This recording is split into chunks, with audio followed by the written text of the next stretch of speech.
Start this area by using 103 ivory.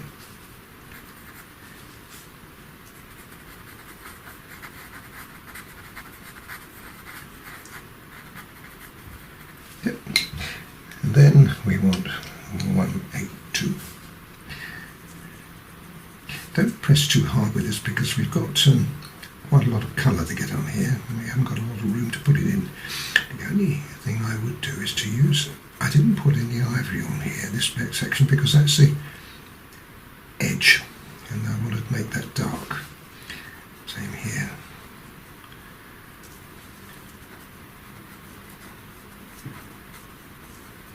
Okay, it's not going to look very much until we put the dark colours in a little while.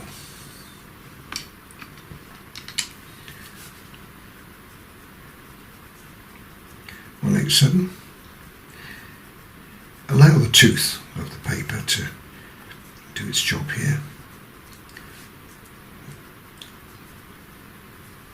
You can see how that's beginning to work.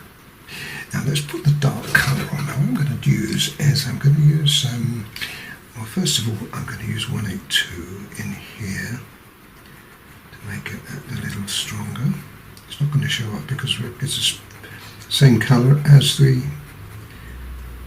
green behind it and a little bit on the top there. Haven't got a lot of room here, folks. And then we're going to use 177. I think I'd go straight in with 177 here. You haven't got a lot of room to use a lot of colours on it. And that's it. You can see the difference that makes.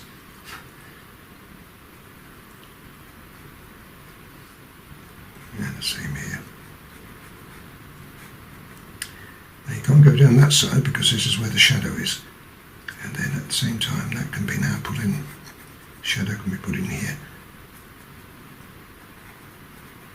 And a little here. Right.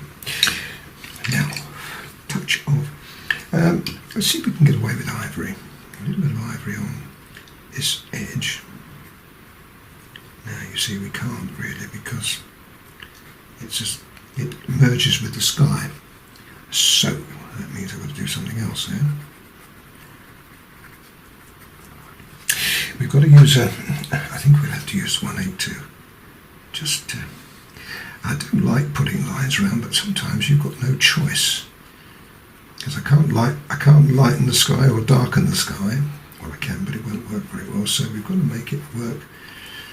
Got to use a little bit of artistic license. Now we have the contrast between that and that. If we lighten the sky just a little bit in there with white, on top of the white and the blue that was there, now you can see, now we can see the difference.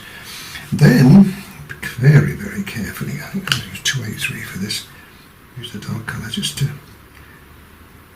run down there. Now we can use 283 as well to put just a little bit of brickwork in like that. That's not bad. And then just a little bit of white here and there, just denoting the odd brick. I can't do any more than that, folks. That's pushing my luck doing that, but it looks all right. And it's going to look great. Now, what we do now is make sure that we've got enough contrast around it. Just there we haven't, because what we've got to do there is we've got to use a little bit of light green, artistic license, just to put the green on the tree. See, now we can see that edge better. Hope you've enjoyed that. It's fun when you get these little challenges. Now just put a little touch of black in there because that will also give us, in fact it wouldn't be a bad idea just to put a bit of black in there either. And that's it. And there you go. Happy with that. Can't do any more with it. Let's move on. We've got to do this area now. This is difficult because this is going to be a roof. Now I'll show you how I'm going to do this. These are going to be the same colour. want to do this one yet. I've got a bit of grey. This is 230 grey on. Okay, that's great. And now we're going to put a colour on top of that, which I think is going to be 187, but I don't want to put it on the ridge tile at the top. I just want to put it in here. And what we want to try to do is to try to create the impression of tiles. A little bit stronger there so we have a contrast. Now how do you do that? Well, I'll show you how to do that. First of all, you've got to put an application on there. Now the natural tendency for this particular paper that I'm using, which is landscape, tooth runs across here, is for it to go straight, which if that's left like that, it will give you the wrong perspective on it, because it runs down slightly at an angle like that one. And so what we have to do, once we've got it in there like that, is just use a blender. Now you can use a grey one. I think probably a grey one would be a good idea here. I've got a new grey blender which I'm experimenting with. Try, which is a pointed one. It just makes it just that easy, a bit easier to create the detail. You can use the other one too. Oh, that's good. Now you see we have a variation of colour in there. Well, that's good. So now we go in with a little bit more strength, this time suggesting that the tiles are there. Now I'm forcing myself to push against the natural line of the tooth, which is running like that. Not going to be a problem with this one because it's straight, but you can see already how that is reacting. This is 187.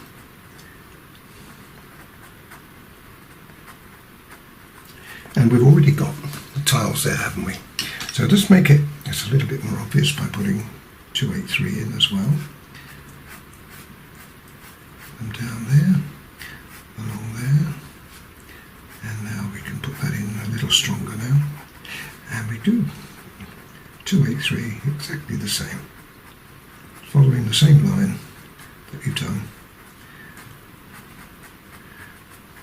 with the 187. Well, couldn't you just put the 283 on without fiddling about with the 187? And the answer is yes, you could. And if you want to do it that way. It's just that the 187 gives a cushion colour for this. They don't make it quite so obvious. Having done that, just to make it pretty, I'm going to put just a little touch of orange in there. This is 113. Don't want it all over, I just want it spotted here and there. Great. Now this chimney stack here is creating a shadow. So we're going to put that in using 283 from there. Like that. And then 177 on top of that creates the illusion. That's all we need, like that. What about that bit there? Well, what I'm going to do there is I'm going to put ochre on. Yellow ochre. This is 183.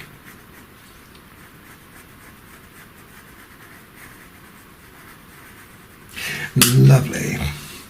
And just to make sure that we've got the contrast, we just put 177 in there. And maybe just a little touch or two on there.